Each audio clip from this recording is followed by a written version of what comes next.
तर तुम्हाला hydro electric power प्लांटचे सगळे कंपोनंट्स माहीत पाहिजे पहिले तर, आणि त्याचं मेन 1 ते 2 लाईन्समध्ये वर्किंग माहीत पाहिजे, नेमकं ते काय करतात, आणि त्याच्यावरच एमसीक्यू येतात, थेरॉटिकल एमसीक्यू येतात. तर या व्हिडिओमध्ये आपण बघूयात की हायड्रो इलेक्ट्रिक पॉवर प्लांटचे कंपोनंट कोणते आहे आणि त्यांचे फंक्शन्स कोणते आहे. पण व्हिडिओ सुरू करण्यापूर्वी तुम्हाला काही एमसीक्यू देतो, ते तुम्ही ट्राय करा आणि बघा तुमचं प्रिपरेशन किती आहे. चला तर मित्रांनो, स्क्रीनवर बघा. Which component release excess water during the floods? Forebay, terrace, spillway, penstock. MCQ number 2 बघा. The main purpose of surge tank is, surge टँकचा यूज काय राहतो की पर्पज काय राहतो? Increase voltage, store oil, prevent water hammer, increase speed. त्यानंतर third MCQ बघा. Which turbine is suitable for high head hydro plants? Kaplan, Francis, Pelton, cross flow. चौथा MCQ बघूया. Francis turbine is generally use for, Francis turbine कशासाठी use करतो? Low head, medium head, very low head, ultra high head. त्यानंतर पाचवा MCQ बघूया. Kaplan turbine is suitable for, Kaplan turbine कशासाठी suitable असतो? High head, medium head, low head, nuclear plants. सहावा MCQ बघूया. I hope तुम्ही याचे उत्तर देत असाल. Draft tube is connected at, draft tube कुठे कनेक्ट असतो? Turbine inlet, generator rotor, turbine outlet, reservoir. हा एक सहावा एमसीक्यू होता. सातवा एमसीक्यू बघा. Draft tube improves generator efficiency, turbine efficiency, transformer efficiency, transmission efficiency. Governor controls voltage, current, turbine speed, power factor. नवा MCQ बघा. Water discharge from turbine flows through, टर्बाईनमधून water discharge flow झाल्यावर कुठे जातो? Penstock, forebay, terrace, spillway. त्यानंतर 10वा MCQ बघा. Forebay is a water storage basin before penstock, water discharge channel, flood control gate, turbine component. 11वा MCQ बघा. Which turbine is impulse turbine, Kaplan, Francis, Pelton, propeller. तर हे होते काही MCQs. I hope तुम्ही यांना अटेम्प्ट केलं असेल. आणि चला तर बघूया ह्या सगळ्या एमसीक्यूचे उत्तर तुम्हाला पुढे एक्सप्लेनेशनमध्ये किंवा या टॉपिकच्या एक्सप्लेनेशनमध्ये भेटून जाईल. चला तर मित्रांनो, आपला रिअल व्हिडिओ सुरू करूया आणि या सर्व एमसीक्यूचे आन्सर काय राहतील ते आपण बघूया. पण त्यापूर्वी जर तुम्ही या चॅनलवर नवीन असाल तर चॅनलला सबस्क्राईब करायला विसरू नका आणि तुमच्या मित्रांसोबत पण शेअर करायला विसरू नका. चला तर मित्रांनो, स्क्रीनवर चला. तर आपला टॉपिक आहे हायड्रो इलेक्ट्रिक पॉवर प्लांटचे components, water to watt, clean energy from the nature. तर जर तुम्ही हे इमेज बघू शकता, यामध्ये सगळं दिलेलं आहे. म्हणजे आपण पॉईंट वाईज बघू. पहिला रिझर्वायर आहे, दुसरा डॅम आहे, तिसरा स्पिलवे आहे, चौथा इनटेक स्ट्रक्चर आहे, पाचवा स्ट्रॅश रॅक आहे, सहावा इनलेट गेट आहे, सातवा फोरवे आहे, आठवा स्पेन स्टॉक आहे, सर्च टँक आहे, त्यानंतर 10वा टर्बाईन आहे, 11 ड्राफ्ट ट्यूब आहे, त्यानंतर जनरेटर आहे, त्यानंतर गव्हर्नर आहे, त्यानंतर प्रोटेक्शन सिस्टीम आहे, कंट्रोल रूम आहे, त्यानंतर स्विच यार्ड आहे, टेरेस आहे, स्टेप अप ट्रान्सफॉर्मर आहे. तर हे सगळे कंपोनंट झाले आपल्या हायड्रो इलेक्ट्रिक पॉवर प्लांटचे. तर आता बघूया त्याची यूज काय आहे किंवा त्याचं फंक्शन काय आहे. तर आय होप तुम्हाला हे सगळे दिसत असेल, व्हिजिबल असेल. तर रिझर्वायर काय आहे? रिझर्वायर आणि डॅम वेगवेगळे आहे. Store water behind the dam, act as a energy storage, ensure supply during the dry periods. Reservoir म्हणजे डॅमच्या आधीचं जे पाण्याचा साठा आहे ना, त्याला आपण रिझर्वायर म्हणतो. डॅम ह्यावाल्या रिझर्वायरच्या म्हणजे डॅममुळे मागे रिझर्वायर किंवा जलाशय किंवा मग म्हणजे हे समजू शकता की वॉटरची लेवल म्हणजे टँकीमध्ये जे वॉटर आहे तर ते रिझर्वायर. याच्या पुढे डॅम राहील, याच्या मागे पाणी साठत साठत जात आहे, ठीक आहे, त्याला रिझर्वायर म्हणतो. Dam creates require water head, control and रेग्युलेट्स water flow and forms the reservoir. म्हणजे डॅममुळे रिझर्वायर बनतो त्याच्या मागं. त्यानंतर एक वॉटर हेड बनते, कारण की डॅम काय करते? पाणी साठवून ठेवल्यामुळे एक वॉटरचा हेड बनतो. वॉटर हेड काय असते बेसिकली माहिती आहे का? की आपलं टर्बाईन आणि जिथून आपला पाणी येणार रिझर्वायरमधून त्याच्या मधातला जो डिफरन्स राहते, त्याच्या हाईटची उंची जे राहते त्याला हेड म्हणतो. त्यानंतर स्पिलवे काय करते? स्पिलवेचा एक एमसीक्यू आलता. Release excess water during the floods, protect dam from overtopping. Spillway काय आहे? जसं जे आपल्या धरणाची कॅपॅसिटी आहे किंवा डॅमची कॅपॅसिटी आहे ते जशी एक्सीड झाली, सपोज 100 लिटर्स, सपोज करा 100 लिटर्स डॅमची कॅपॅसिटी आहे. तर 100 लिटर्स आहे, पण कसा पाऊस जास्त झाला आणि रिझर्वायरची जी कॅपॅसिटी होती ती 100 लिटर्स होती, डॅमची नाही. रिझर्वायरची कॅपॅसिटी 100 लिटर्स आहे, पण 110 झाला. तर तो जो एक्स्ट्रा 10 जे राहील ते रिलीज करण्याचं काम, किंवा मग जेव्हा आपण डॅमचे दरवाजे उघडतो जेव्हा जो एक्सेस फ्लो जो आहे तो रिलीज करतो, त्याचं काम ते काय त्याची कोण करतं ते काम? स्पिलवे करतो. Spillway excess water during floods, flood आला आहे, पूर्ण धरण फुल झालं, धरणाच्या वरून तर पाणी कधी फ्लो होत नाही, तर पहिलेच हे स्पिलवे त्याला काढून टाकते. त्याची जी लिमिट आहे तेवढी मेंटेन करून ठेवते, जेणेकरून मे बी तो फुटू पण शकतो ना डॅम, मग त्यामुळे एक्सेस अजून जास्त फ्लड याचे चान्सेस राहते. तर ओव्हर टॉपिंग नाही होऊ देत आणि एक्सेस वॉटर ड्युरिंग फ्लड्स करते स्पिलवे. विचारू शकते, जर तुम्हाला माहीत नसेल तर थोडंसं कन्फ्यूज होऊ शकते इंटेक स्ट्रक्चर काय आहे? इंटेक स्ट्रक्चर काय होते, आता इथून हे जे पाणी आहे साठवलेलं ते आपल्याला टर्बाईनकडे न्यायचं आहे. ते कुठून चालू होते? इंटेक स्ट्रक्चरपासून. Entry point of water into the plant, direct water to the forebay. म्हणजे फोरबेच्या आधी इंटेक स्ट्रक्चर असते. म्हणजे काय आहे? आपल्याला टर्बाईनपर्यंत पाणी न्यायचं आहे. तिथे एक पाईप टाकणार आहे आपण. त्या पाईपच्या आधी काही ना काही इनलेट असेल ना, तिथूनच पाईप जाईल. पूर्णच्या पूर्ण धरणातलं पाणी थोडी जाणार आहे असं रँडमली. आपल्याला एक प्रेशर आणि फ्लो मेंटेन करून ठेवायचा आहे. तर ते इंटेक स्ट्रक्चरमुळे पॉसिबल होते. ट्रॅश रॅक म्हणजे काय होते? आता धरण आहे तिथं तर डिस्टिल वॉटर तर राहणार नाही. पूर्ण गावातलं सगळ्या जुन्या धारीतलं पूर्ण पाणी बेकारवालं तिथं जाणार आहे. तर ते वालं पाणी म्हणजे आपल्याला त्याच्यातलं ट्रॅश अडकवायचं काम राहील. तर ते remove debris, wood leaves etcetera protects turbine from the damage. म्हणजे इथं काय आहे? कचरा, एखादी जाडी, आपण सपोज एखादा पाईप वगैरे टाकत आहे तर त्याच्या पुढे जी जाडी वगैरे राहते किंवा तुम्ही बाथरूममध्ये वगैरे ते राहते ना जाडी, तसं काम आहे. त्याला म्हणते ट्रॅश रॅक.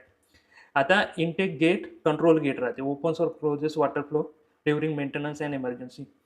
असं नाही आहे की हायड्रो इलेक्ट्रिक प्लांट कंटिन्यू चालू राहते जसं आपला थर्मल पॉवर प्लांट चालू राहते असा. तर हे तर पीक लोड प्लांट्स आहेत. जेव्हा पीक लोड येणार तेव्हाच चालू होणार.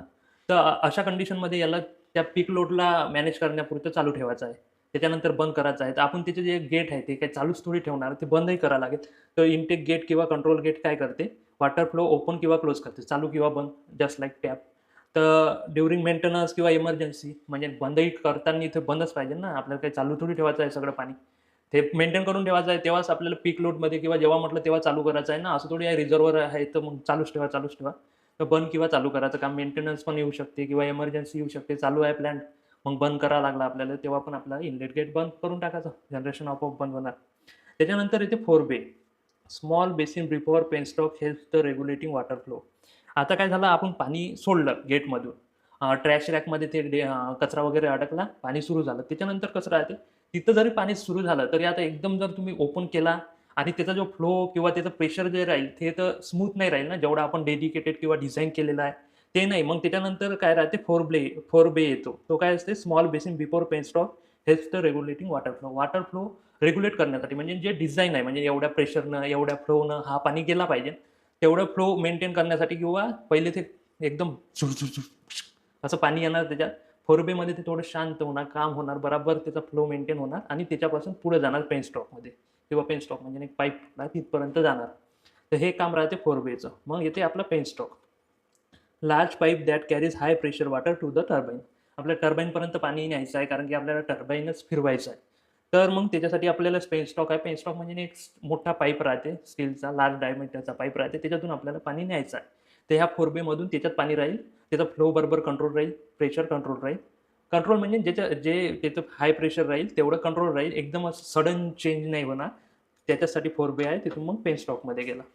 मग त्याच्यानंतर आला search tank, prevents water hammer absorb sudden pressure variation in penstock.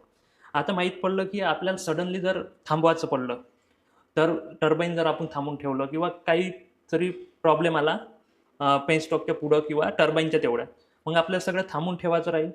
पण जे प्रेशर वगैरे पेनस्टॉकमध्ये जाईल ते जर एक्सेस वगैरे झालं तर आपल्याला ते कंट्रोल करण्यासाठी सर्च टँकचं काम राहते. म्हणजे एक्सेस जर प्रेशर वगैरे झालं, जे पण डेडिकेटेड आहे पेनस्टॉकमधून किंवा त्या पाईपमधून जाण्यासाठी जेवढं प्रेशर आहे त्याच्यापेक्षा जास्त जर झालं तर तो फुटू शकते. तर तो फुटला नाही पाहिजे म्हणून आपण काय करतो, एक सर्च टँक. सर्च म्हणजे ते प्रेशर टँक, म्हणजे तो प्रेशर ॲब्झॉर्ब करायचं काम सर्च टँक करते. आणि त्यालाच मग वॉटर हॅमर म्हणतो. म्हणजे पेनस्टॉकवर जर तुम्ही पाण्यानं मारा करत असाल तर तो फुटून जाऊ शकते, तो फुटला नाही पाहिजे म्हणून आपण सर्च टँक यूज करतो, जेणेकरून ते सडन प्रेशर आहे ते पेनस्टॉकवर न येता हे ॲब्झॉर्ब करून घेणार आणि आपला जो डेडिकेटेड प्रेशर आहे त्याच प्रेशरनं पाणी टर्बाईनकडे जाणार. आता टर्बाईन येणार आपल्याला, converts hydraulic energy into mechanical energy. म्हणजे आपले जे पाण्यामधली जे हायड्रॉलिक एनर्जी आहे ते आपल्याला मेकॅनिकल एनर्जीमध्ये कन्वर्ट करते टर्बाईन. आय थिंक तुम्हाला हे समजत असेल. सर्च टँक, पेनस्टॉक, फोरबे हे महत्त्वाचे आहे, हे 3 लक्षात ठेवा. त्यानंतर पुढं जर गेलं, झाला 11वा बघा, ड्राफ्ट ट्यूब.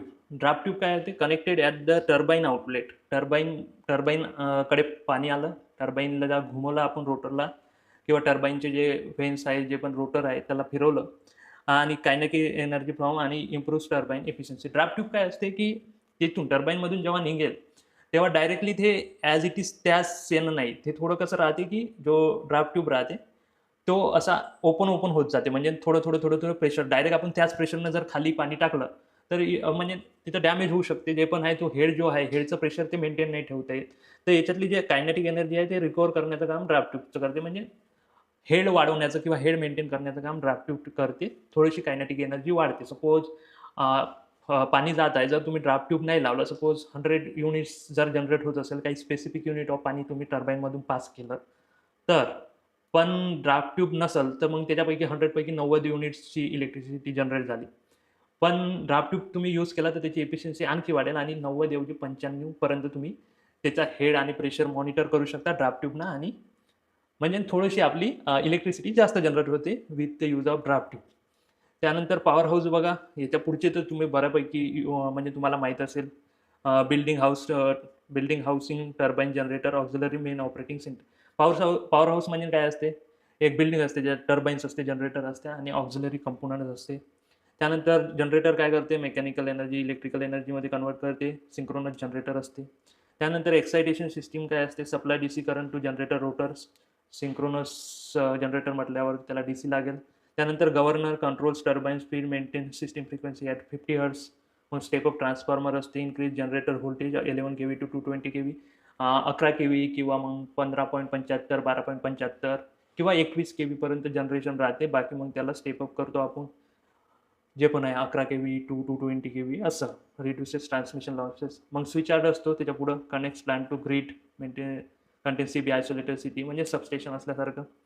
त्याच्यानंतर आहे टेल रेस काय असते, हा एक इम्पॉर्टंट आहे. Carries water away from the turbine आणि return water to the river. आता टेल रेस काय आहे की टर्बाईनकडून जे पाणी येत आहे त्याला घेणं आणि त्याला रिव्हरमध्ये सोडून देणं. जस्ट लाईक सगळ्यात शेवटचा कंपोनंट म्हणू शकता. पाणी आलं, मग त्याला एक टेल रेसमध्ये ठेवलं आणि ते गेलं, मग रिव्हरमध्ये चाललं गेलं. मग कंट्रोल रूम काय असते? Monitoring and control of plants, SCADA alarm वगैरे ते कंट्रोल रूम असते. सबस्टेशनमध्ये जसं असते जनरेटर प्रोटेक्शन सिस्टीम काय जाते? Transmission equipment. म्हणजे त्याच्यानंतर जेव्हा पण इलेक्ट्रिसिटी राहते त्याच्यानंतर प्रोटेक्शन सिस्टीम सुरू होणार.